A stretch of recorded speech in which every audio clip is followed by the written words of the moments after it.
kasih waktu yang diberikan. Saya ingin bertanya, kalau anak yang baru lahir itu diharuskan untuk diakikahkan.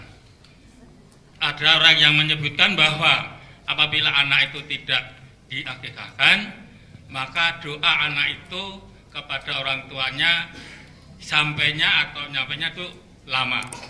Oleh karena itu, meskipun sudah dewasa, sebaiknya anak tersebut diakikahkan.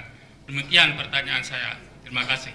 Baik, ini bagus pertanyaannya. Apakah ada kaitan antara akikah dengan doa? Khususnya, apakah orang yang diakikahkan atau tidak diakikahkan? Apakah orang yang tidak diakikahkan doanya akan terhambat, dalam arti tidak dikabulkan oleh Allah Subhanahu wa taala? Ini tidak benar karena bertentangan dengan keterangan Al-Qur'an dan Sunnah.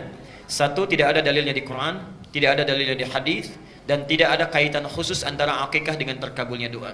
Kalimatnya umum di sini, siapa saja, man itu siapapun yang meminta, ya, sepanjang yakin karena Allah, mau sudah diakikahkan, mau belum karena alasan-alasan yang wajar, kalau dia meminta dengan syarat-syarat ini terpenuhi, dikabulkan oleh Allah Subhanahu wa taala.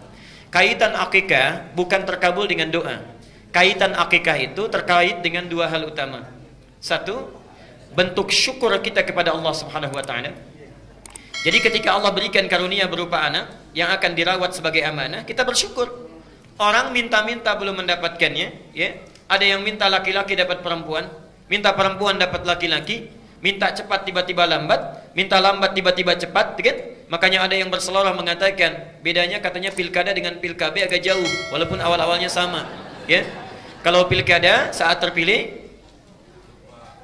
apa namanya?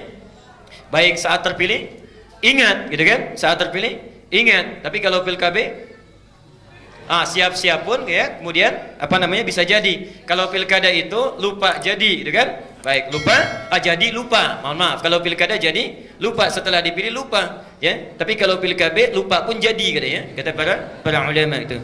Nah, kaitannya itu satu dengan syukur. Jadi setelah Allah berikan, orang lain belum dapat, kita dapat, syukuri itu. Ada akikah.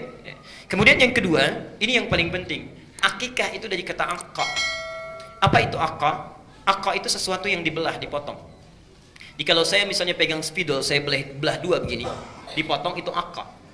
Perhatikan, sifat anak yang durhaka kepada kedua orang tuanya, ibunya mengandung 9 bulan, menyusui, merawat dan sebagainya, sudah besar durhaka. Itu dalam fikih akhlak, kedurhakaannya disebut dengan uququl walidain.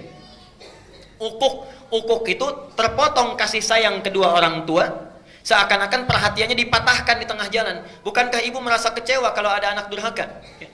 Setelah dirawat apa dan sebagainya, tiba-tiba anak itu luar biasa berperilaku buruknya. Tiba-tiba suka refleks lisan berkata, aduh saya sudah mengandung kamu, saya sudah merawat kamu dan sebagainya. Seakan-akan jerit payah itu terpotong. Karena itu dalam fikih disebut uququl walidain. Nah, upaya untuk memotong sifat jelek ini supaya tidak tumbuh di kemudian hari, dalam bahasa fikih disebut dengan akikah. Jadi akikah itu kaitannya dengan dua hal. Satu syukur, yang kedua permohonan doa kepada Allah. Dengan ikhtiar ini memohon supaya sifat-sifat hewaninya itu dipotong lebih dini supaya tidak tumbuh dan mudah diarahkan di masa yang akan datang. Jelas ya?